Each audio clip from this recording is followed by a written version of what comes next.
अंतरिक्ष में गई सास बहू। मम्मी, आप इतनी अच्छी एस्ट्रोनॉट हो, फिर ये अर्ली रिटायरमेंट क्यों? क्योंकि बचपन से मेरा बस एक ही सपना था, जिसके लिए मैंने लाइफ में बहुत कुछ खोया और छोड़ा।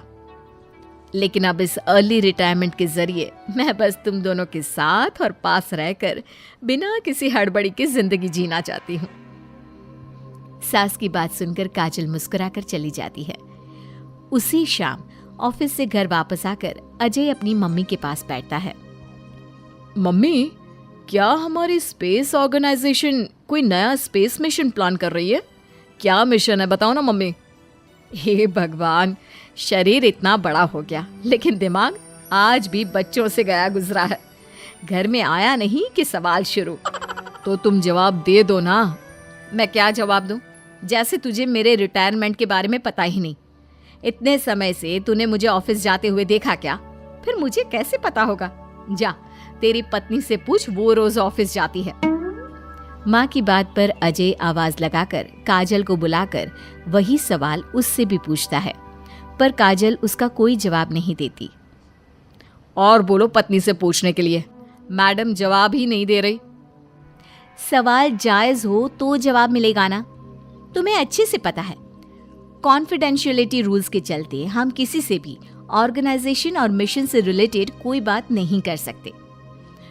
वो तो पता है, लेकिन मुझसे भी छुपाने का मतलब समझ में नहीं आया। वो मम्मी, रिटायरमेंट एप्लीकेशन के बाद से आपने ऑफिस भी आना बंद कर दिया। सबको लगा कि अब आप इंटरेस्टेड नहीं होगी, इसलिए इन्फॉर्म नहीं किया। क्या तुम भी इस मिशन का हिस्सा हो? मैं ही इस मिशन की लीड साइंटिस्ट हूँ। ये हमारा अब तक का सबसे बड़ा और इम्पोर्टेंट मिशन है। अगर ये सक्सेसफुल हो गया तो दुनिया में हमारे नाम के साथ मेरा प्रमोशन भी पक्का है। काजल की बात सुनकर दोनों माँ बेटे हैरान रह जाते हैं, लेकिन फिर सब साथ मिलकर सेलिब्रेट करते हैं। अब दिन बीतने लगते हैं। काजल स्पेस मिशन के चलते पहले से ज्यादा बिजी हो जाती है और देर तक ऑफिस में समय बिताने लगती है। कुछ समय तक इसे चुपचाप देखने के बाद एक सुबह बहू को सामने देखकर आखिरकार सास उसे टोक ही देती है। आ रही हो या जा रही हो? भाई, हमें तो तुम्हारी शक्ल देखे लगता है सदियां बीत गई। मैडम कब आती है कब जाती है कुछ पता ही नहीं चलता। अरे ऐसा कौन सा मिशन है जिसने सुबह रात घर परिवार सब भुला दिया? मिशन तो मैंने भी बहुत देखे हैं और गई भी हूँ, पर ऐसा हाल कभी नहीं हुआ।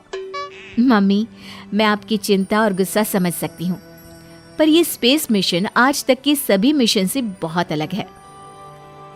अच्छा, जरा मैं भी तो सुनूं, ऐसा क्या है इसमें? आई एम सॉरी मम्मी, मैं नहीं बता सकती। भूलो मत, मैंने रिटायरमेंट अप्लाई किया है, लेकिन रिटायर होने में अभी 7 महीने बाकी है, जिसके हिसाब से मैं आज भी ऑर्गेनाइजेशन का हिस्सा हूँ। तो मुझे बताकर तुम कोई रूल नहीं तोड़ रही। मुझे सब याद है मम्मी, और मुझे ये भी पता है कि अगर आप साथ दें तो मिशन के लिए बहुत बड़ी मदद साबित होगी। पर सीनियर्स ने रूल बनाया है कि इस मिशन की इंफॉर्मेशन सिर्फ उन्हीं के पास होगी जो इसका पार्ट है, और मुझे तो उन्होंने खास अपने पास बुलाकर ये समझाया था। बहू की बात सुनकर सास सोच में पड़ जाती है और अगले दिन खुद भी ऑफिस पहुंच जाती है। ओहो, क्या बात है मैडम, रिटायरमेंट के एप्लीकेशन के बाद तो आपने दर्शन देने भी बंद कर दिए। अरे सर, अगर ईद का चांद रोज निकला करता तो क्या उसका स्वागत इतने जश्न से होता? इस पर सीनियर भी हंसने लगते हैं और दोनों कैबिन में जाकर बैठ जाते हैं, जहां सास बातों बातों में नए स्पेस मिशन के बारे में पूछती हैं।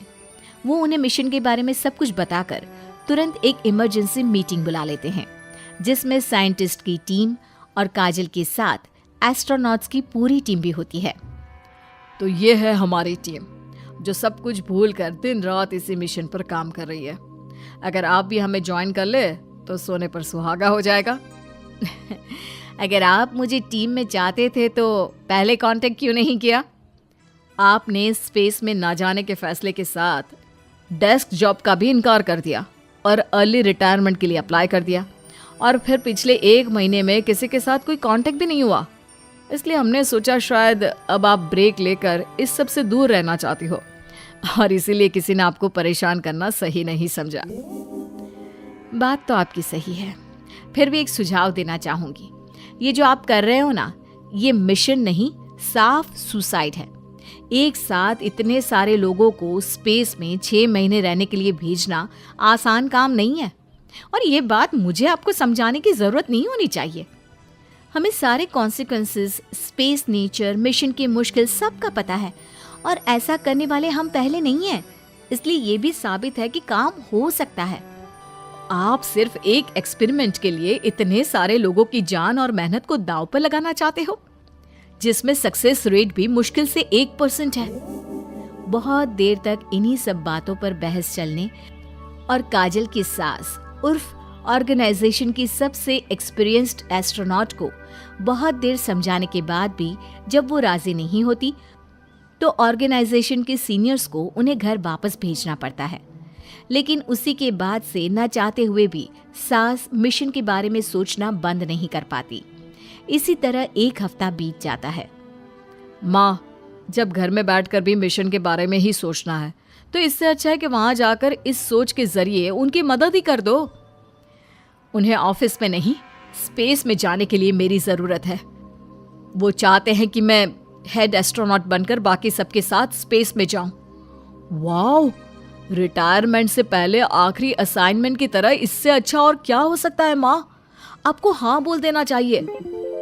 उस टीम में एक मेंबर काजल भी है।